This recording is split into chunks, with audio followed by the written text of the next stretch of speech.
name is Olivia Dangler, and I work here at the Kentucky Department of Fish and Wildlife. And today I will be talking to you guys about different types of archery and how to be safe shooting your bow and arrow as well. I'll be also co-teaching with Lisa Fry. As we wait for a little bit more people to jump on, a little bit more about our positions is I am the recruitment, retention, and reactivation coordinator. So I work with getting outdoors men and women out in the field. And I'm also the Become an Outdoor Woman coordinator. So that is a program for ladies 18 years and up to be involved in the outdoors. And Lisa Fry, she is the state archery coordinator for NASP, and that is National Archery in the Schools program. And she oversees over 800 schools that have archery, basic archery instructions within the classroom. So we will continue on. If you did see our promo video yesterday, we've asked to bring like either string or rope or paracord. It must be at least the length of your arm span. So go ahead and grab that. If you don't have something like that available, that's okay. Just go ahead and watch this video later on again so you can go through the steps of practicing with a string bow. So we'll go ahead and start. So there's so many different ways that you can enjoy archery. First off, you can enjoy through competitive shooting, or bow hunting, also bow fishing from either a bank or a boat, and two, mounted archery. So this is off horseback. And lastly, you can shoot for fun either in your backyard or at the range as well. All right, so archery is one of the oldest forms of art that is practiced today. Traditional bows like this were made out of wood for both the bow and the arrow. Traditional bows like this, like I said, started all the way from the start of mankind. It can be traced back. But since then, many years and decades have passed by, and the bow on the left is, the far left of the screen, is a longbow. You can tell that it's a longbow because it is at least 6 foot tall, so it can be taller than some archers, and the shape of it makes a D shaped. The bow in the middle here is a recurve bow, and you can tell that the tips of the limbs, which are right here, they point away from the archer, and this adds more power to the bow to propel the arrow downrange. The last bow that we have on the screen is a compound bow, and what makes this as a compound bow is that there is pulleys and cables to help give the bow power. All right, so take a few seconds, comment below of what type of archery experience you have, and we'll be right back.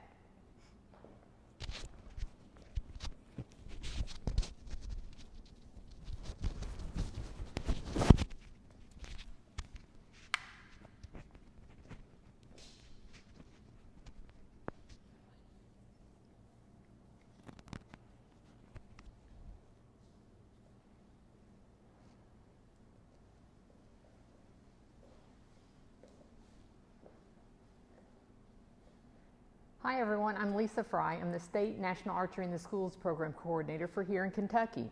No matter what your age or skill level is, perfecting your shot execution is our #1 goal. The easiest thing to do is to use a training aid. NASP uses a string bow to train our new archers, our beginning archers.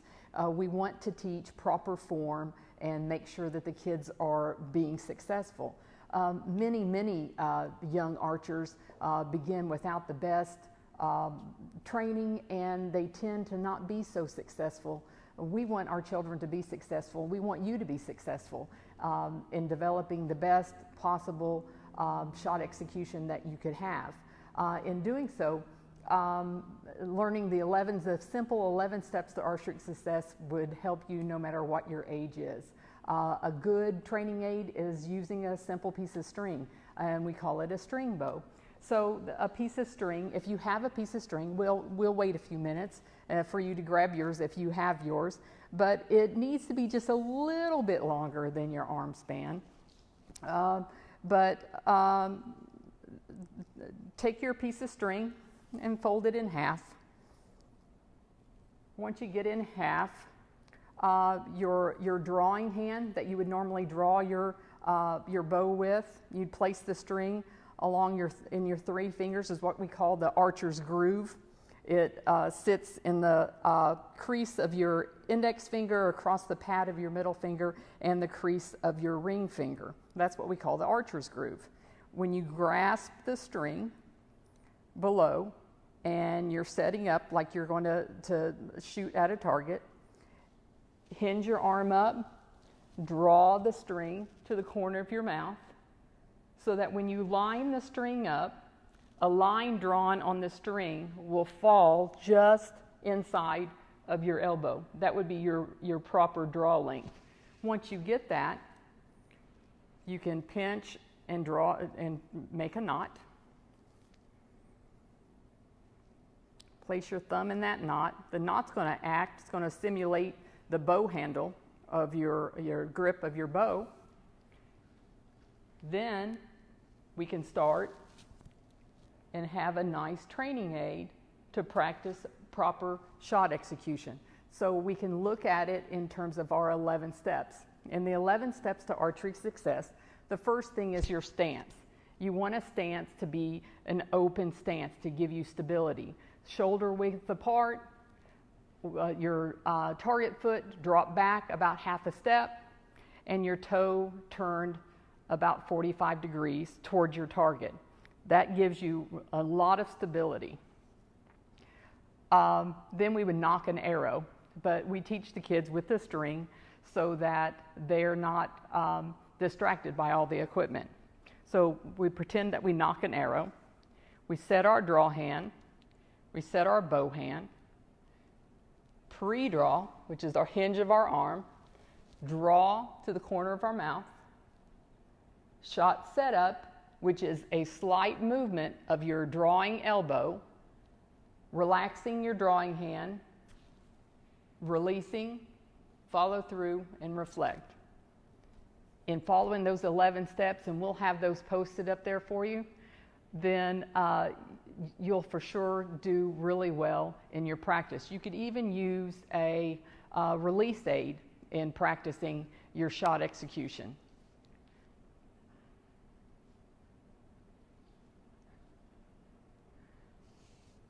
So if there's any questions, then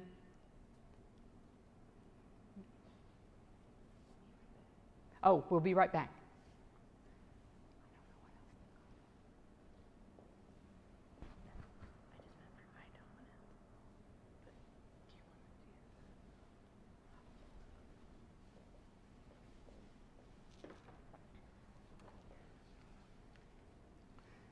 The bow that we use is a hybrid compound bow. It's a perfect bow. It's called Matthews. It's a Matthews Genesis bow. It's called the Genesis bow.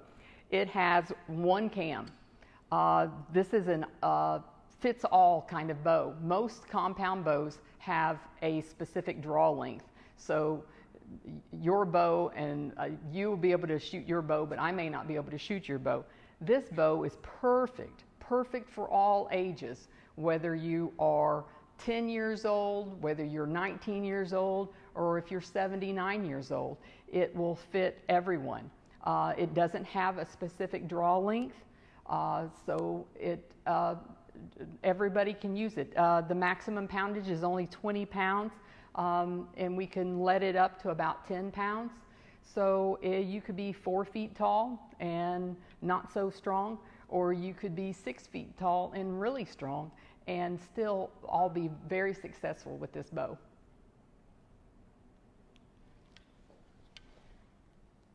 There are other bows we'd like to show you, and just give us just a second.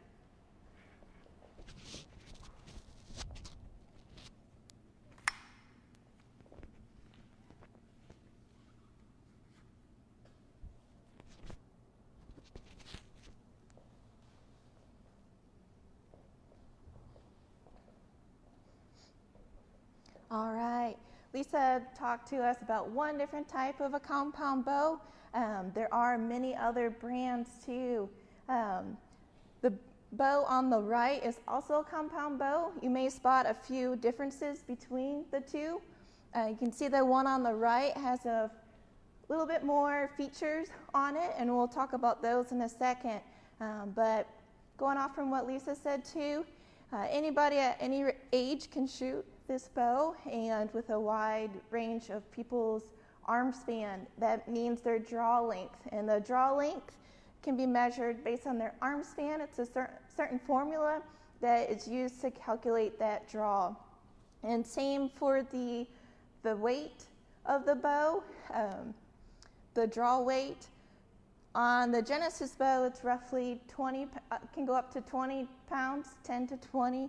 On different compound bows like this, it can be maximum of 60 pounds or 90 pounds too. So draw length is the measure of your arm span with a formula, and then the draw weight is based on the amount of force it takes to pull back a bow in pounds. All right, and to focus in on some of the features on a different compound bow.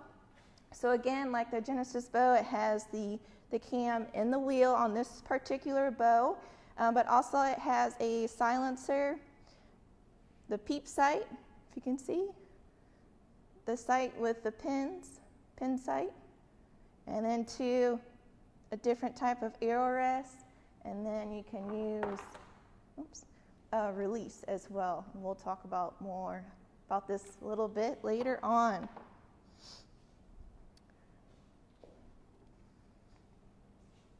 All right, so again for the pin sight, so how you guys would be looking through the bow, you would see the different pins, and you can adjust those pins for different yardage.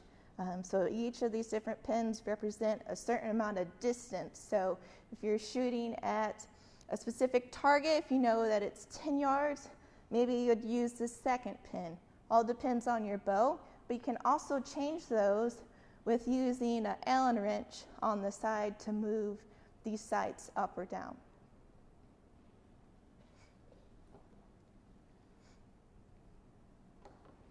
All right, and for the arrow, this is a typical arrow that you could use for the compound bow I just showed you guys. The Genesis bow can use an arrow that's made out of aluminum. With this arrow, you have the arrow head, and you have the arrow shaft here.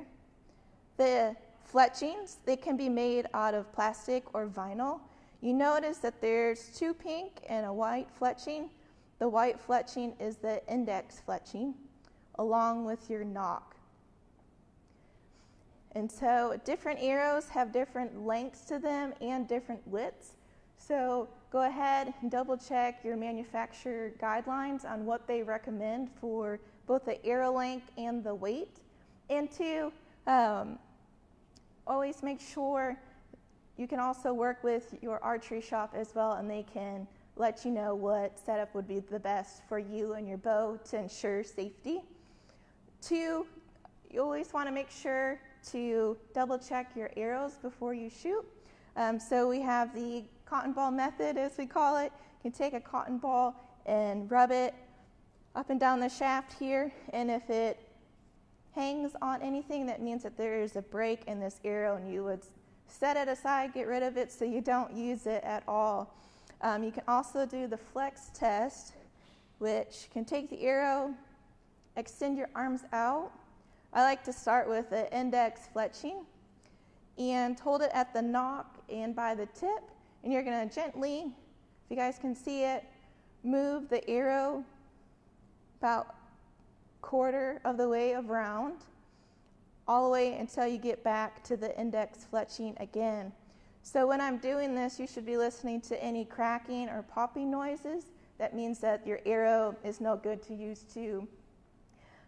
It's always good to test your arrows, because if you don't, you may end up using them and they can break, and when they break, they can be stuck in your hand, and that is definitely not a good day at all. That would injure your hand and possibly injure your bow too. All right. Next, with the different types of arrowheads. On the left-hand side of the screen, you can see the different types of broadheads, and all the different types of broadheads serve a specific purpose. Also, too, on the right, you have different points. You can see here, this is considered a field tip, and you can unscrew these to replace them with any other tip of your choice. Also, too, the arrowheads down here can be used for small game hunting. And on the bottom, that is a fish point. So those are used for bow fishing. And we have a setup here to show you guys. All right. So this is the point for bow fishing, and you can see the arrow and the arrow rest too. So this is the Genesis bow that has the reel and the line for bow fishing. So you would simply knock this arrow, and you would either bow fish from the bank or from the boat, and you would go ahead and release the arrow like you would with a regular bow. And when the arrow is released, the line stays with it. So hopefully you aim right at the fish, you hit the fish, and you can reel it in like a fishing rod in order to retrieve your fish, and do it all again next time. All right, I'm going to set that down. Okay. All right, for hunting too, for broadheads, a cutting diameter must be the minimum of 7/8 of an inch in order to be considered legal for hunting. So we can go ahead and take a question. Does the cotton ball method work on aluminum and carbon arrows? Good question. So the question is, does the cotton ball method work on both metal and other carbon arrows? They definitely do. So the arrows for Genesis bow, the aluminum arrows, you can, and we'll also get into it as well, but this is what the crossbow arrow looks like, and you can definitely use the cotton method on the crossbow as well.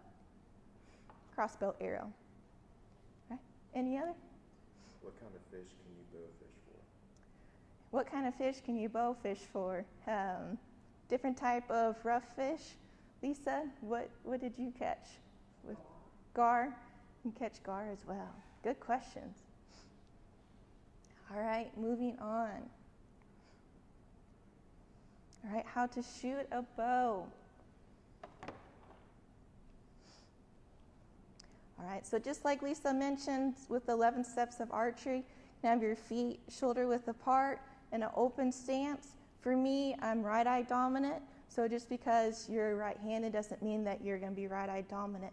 And there's different eye dominance tests that you can take to figure out if you're left or right-eye dominant to ensure you have the right bow. So for me, I'm right-eye dominant, which means I'm going to pull back with the bow with my right hand and look down the bow with both eyes, but the majority of my right eye too. So for shooting this bow, with your grip, you want to make sure that you use this portion of your hand to ensure the grip strength. And you want to keep your fingers in. If you have your fingers out, it may intrude with your arrow, so you always want to keep those tucked in. All right, and so on this bow, would have to turn the arrow rest. And I'm going to place that index fletching up. And I'm going to go ahead and knock. You guys might have heard that click. That means that arrow is nice and steady in that bowstring. For today, I'm going to go ahead and take this arrow off, like so. All right, a little bit more about the release. So this would be like this. This would be buckled around my wrist. And this would act like a trigger, like a firearm would. And I would buckle this right there to the loop when I have an arrow in place, and I would pull back. And when I would pull back, like Lisa mentioned, I would go and aim for my jawline to be my anchor point. For some people too, it's the tip of their nose. And once you have your target in sight, you would go ahead and release. Simple like that, just like a trigger on a firearm.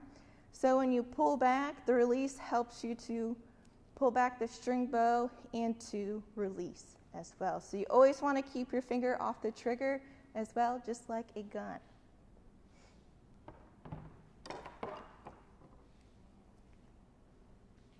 All right, dry firing a bow without an arrow is called dry firing. So when you pull back a bow, it has a lot of force and a lot of power so that it can propel that arrow forward.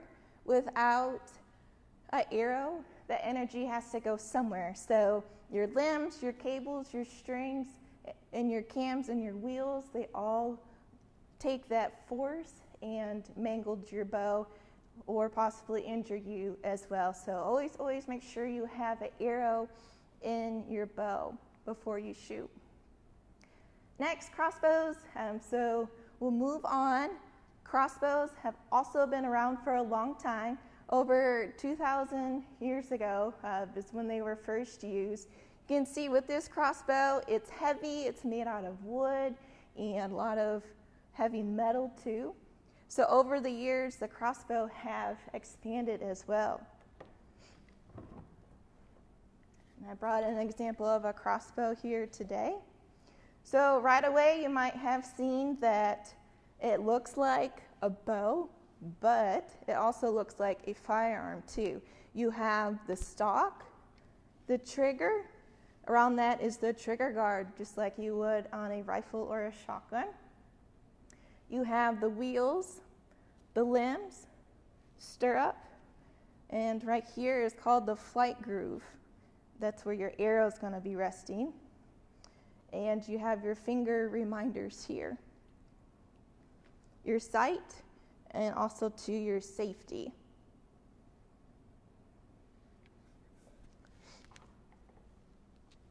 All right. On the board, so a little bit of difference between sights versus scopes. On the left, you have a sight. So just like your pin sights for your compound bow, these are set at different yards too, and that is considered a red dot. And on the right is a scope. You can see of the crosshairs in the scope that make an X, and that is magnified. You see the target through the scope, which is also a good reminder to always know what's between you and the target and what's past the target. So always make sure you have a good backstop, like a hillside, the ground, trees, or a big dirt berm as well.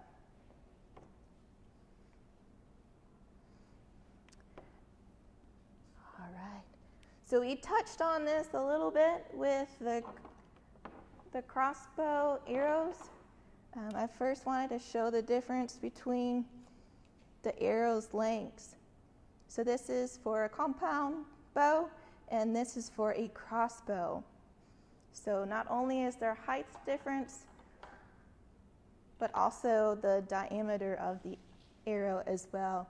You'll see up on the screen too that the nocks are different. This is considered a full moon knock, the red arrow, and the yellow arrow is considered a half moon knock. So again, like your compound bow, for your crossbow, to make sure that you work with a local archery shop to figure out what arrow would match your bow, and then 2, double check your manufacturer's instructions as well, so that you're set up with a proper arrow for your crossbow to keep you safe as well.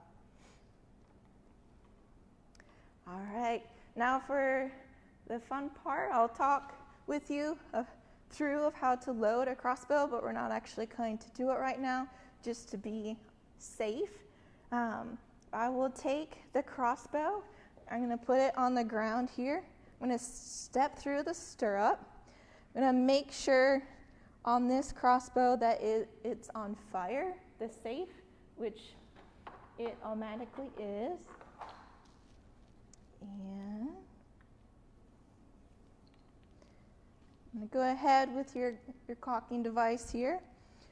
This particular crossbow has a groove right here, kind of like flossing your teeth. And the pulleys connect right here. So you would pull up, and you can see how that string is starting to move. But you would pull up all the way until that string will reach the back of your crossbow, and you'll hear a click, and this is your safety being turned back on, so it automatically switches back to safe when you have the string cocked back. Then for the arrow, it also has the index fletching, so you would put the white index fletching down, and you would use your palm of your hand to scoot if you guys can see, if you scoot your arrow all the way back. Again, too, with your stance is the open stance. With your stock, just like a shotgun or a rifle, make sure it's set in your armpit. You can stick out your arm as well. And your hand, your trigger hand, have your index finger right outside the trigger guard. And then for your non-trigger hand, you guys can see, always keep your hand way below the crossbow, away from the cables and everything.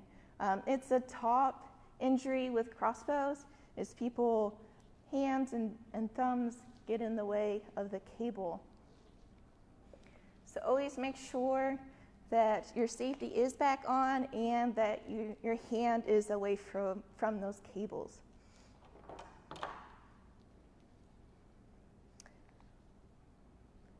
All right. Just like we inspected the bows, always inspect your crossbows too. So look at the limbs, make sure there isn't any breakages. And then two, make sure your string and your cables are all tight and that they're not loose. You want to make sure your safety is working and your anti-dry fire is working too. That's what engaged your crossbow back to safety.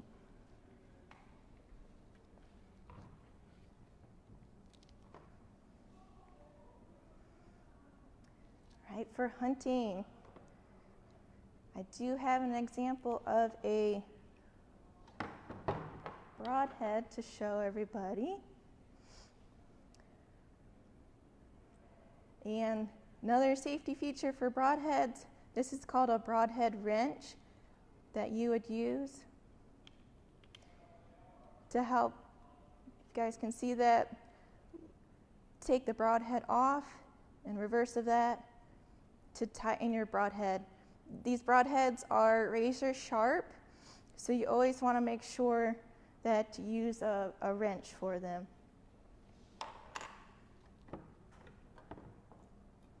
All right.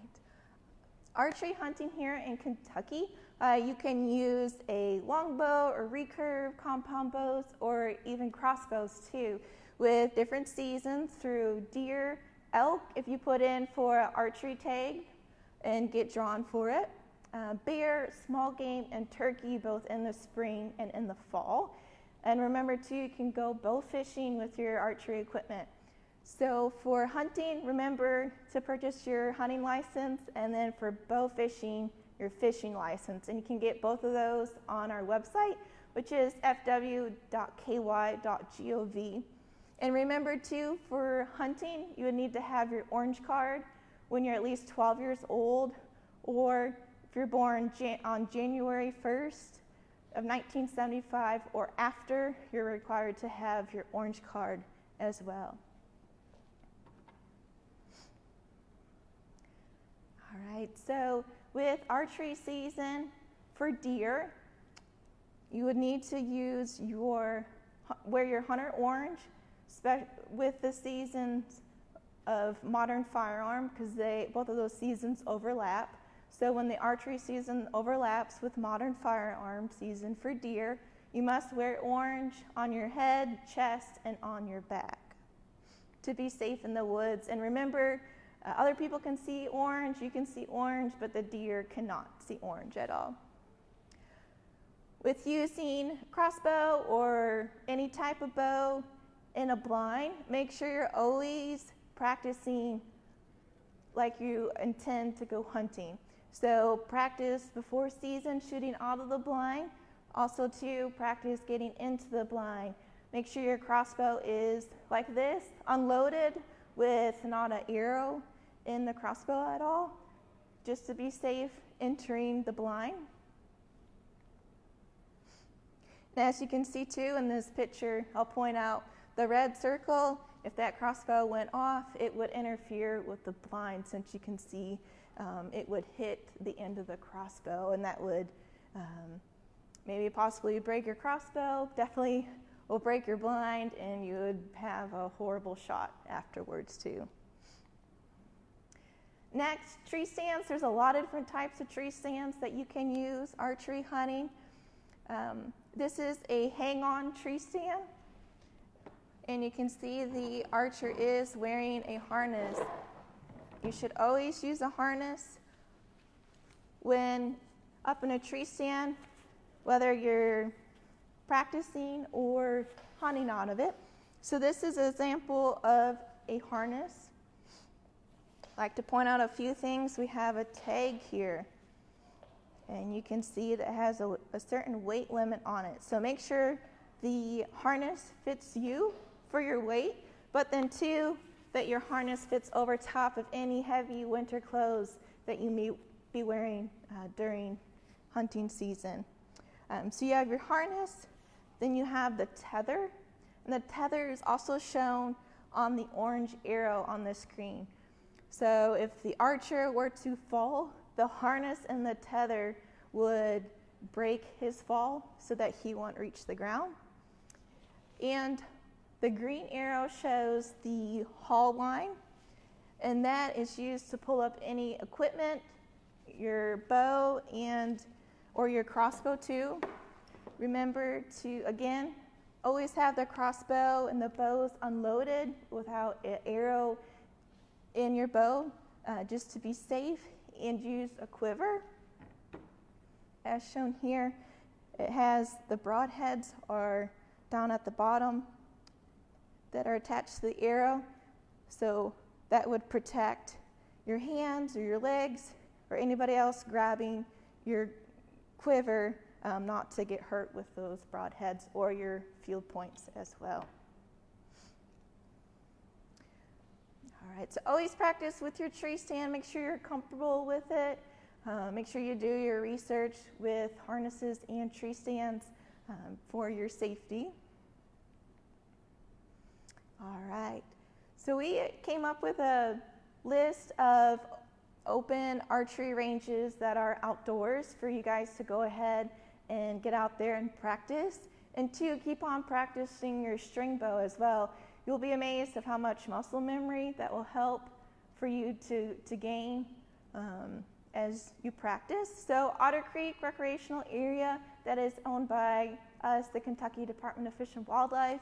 They have an archery range, so does Tom Sawyer State Park in Louisville, and we have Heisel Park in Lexington, Cove Springs here in Frankfort, and then Taylorsville Wildlife Management Area, also owned by Kentucky Department of Fish and Wildlife, has an archery range there too.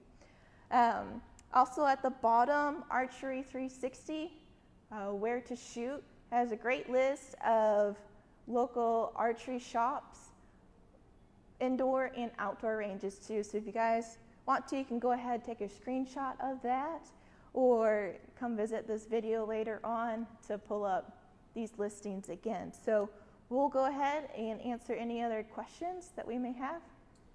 What distance is a crossbow good for? Oh. take an ethical shot? Yes, good question.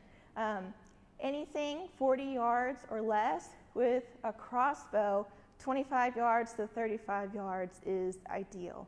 And with your compound bows, definitely anything 40 yards or less. So always remember to keep on practicing, and whatever yardage you're comfortable at, that is great. You don't want to push yourself to shoot 40 yards if your 20-yard shot isn't always concise. So that's being ethical to the wildlife that you're hunting for as well. Good question. Any others? All right. Well, thank you all for joining me and Lisa today. We hope you can get out there and practice archery and keep on practicing your string bow. Remember, it is turkey season right now, so get out there, hunt some turkeys, and it's open until May 10th. Thank you all. Enjoy.